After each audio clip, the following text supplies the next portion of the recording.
Okay, so I am going to move on to another chapter after work energy. So let's do this great problem. And the question is, can you calculate the work done by friction? And the answer is no. So this was a story told to me by my friend Bruce Sherwood, who inspired me to think about this and to think about things in new ways. And so the idea was this. Suppose I have a block with friction. I have two blocks.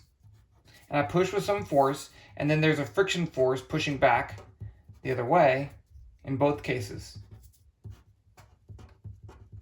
And so suppose I want to do this with momentum principle. So F net equals delta P over delta T.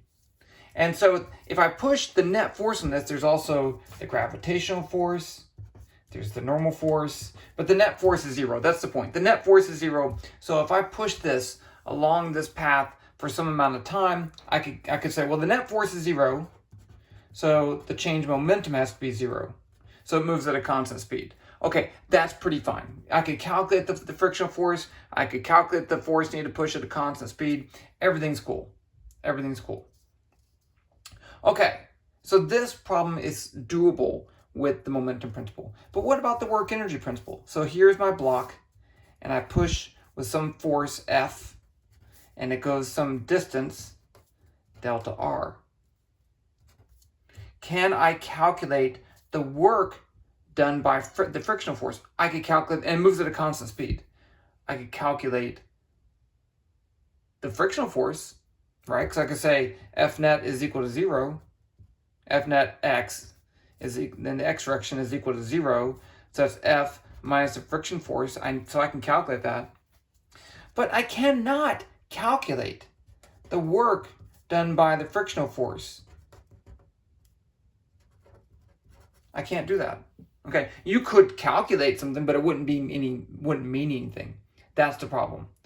Because I don't know. If you take two surfaces, get my Lego block right here, and I rub it like this gets warm, but this gets warm too. So both of those things warm up, and I can't really, that's change in temperature is a change in energy. So where does that energy come from? It comes from the frictional force. But the key thing is that if I say work equals a change in kinetic plus a change in thermal energy, I can calculate the change in kinetic, that's zero, but I don't know how much the change in energy is, even if I calculate that friction force. Because I can't tell you how much this thing heats up. It depends on the types of material and everything. So this doesn't work. The problem really isn't with work. The problem is with friction. Friction is a super complicated example. I like the following analogy. Here's a brush, and here's another brush. And if I rub these two brushes against each other, the bristles move and snap back in place.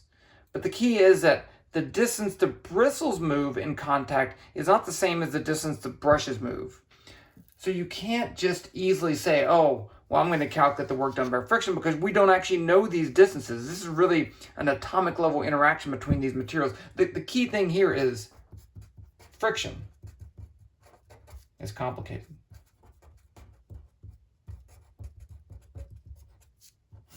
That's the end. Okay. I will stop there with the work energy chapter, and we'll move on to collisions. I'll see you there.